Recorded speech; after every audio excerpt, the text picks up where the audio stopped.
His Aubrey Maturin stories enthralled me for so many years that I began to fret for anything remotely comparable for the cavalry of that period, until eventually I found the resolve to attempt myself to do something about it.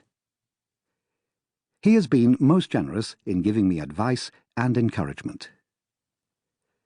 I must acknowledge perhaps my greatest debt, however, to Paula Levy, Mrs. Piers Fletcher, soldier's daughter, soldier's sister, and wife of a former soldier, who, as editor of the early manuscript, knew exactly what was what, and never flinched from telling me. To the Light Dragoons, formerly the 13th, 18th, and the 15th, 19th Hussars, in whose history, character, and personalities I have found much inspiration for this story. A close-run thing. Oh, pity the condition of man, gracious God, and save us from such a system of malevolence in which all our old and venerated prejudices are to be done away, and by which we are taught to consider war as the natural state of man, and peace but as a dangerous and difficult extremity. Sir, this temper must be corrected. It is a diabolical spirit, and would lead to interminable war. At what time did we ever profit by obstinately persevering in war? Charles James Fox, to the House of Commons, the 3rd of February, 1800. 1814.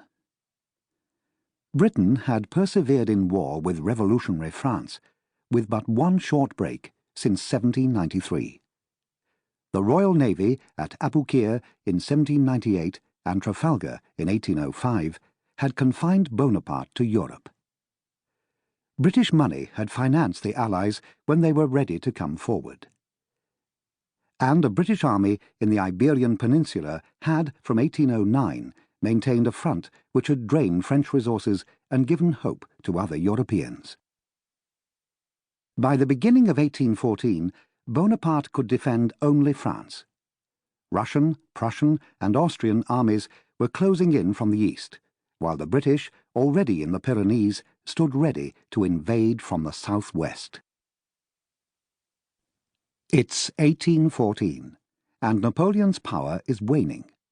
The French leader is hard-pressed to defend France from a combination of Russia, Prussia, Austria, and Britain. However, he's not the only one with problems. The young British cornet, Matthew Hervey, is in a somewhat unusual situation.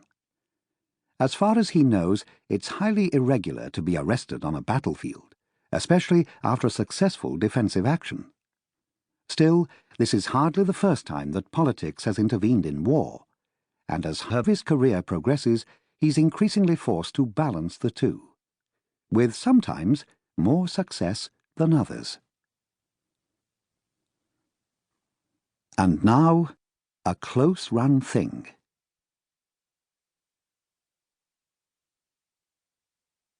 Part 1. Pride and Prejudice. But if you cannot make peace with Bonaparte in the winter, we must run at him in the spring. The Marquis, later the Duke of Wellington, to the Cabinet, 10th of January, 1814.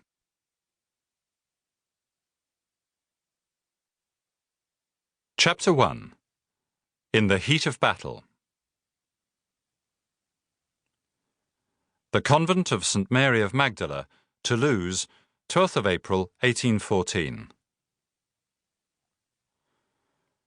It is a very singular thing indeed, Mr. Hervey, for a cornet to be placed in arrest upon the field of battle. Joseph Edmonds was deploying all his considerable facility with words in order to convey the gravity of the matter at hand. Tell me, if you please, precisely and dispassionately, the circumstances by which this was brought about. Cornet Hervey stood rigidly to attention before the Major's desk, his left hand clasping the sword scabbard to his side, his right hand clenched with a thumb pointing downwards along the double yellow stripe of his overalls. His eyes were set front.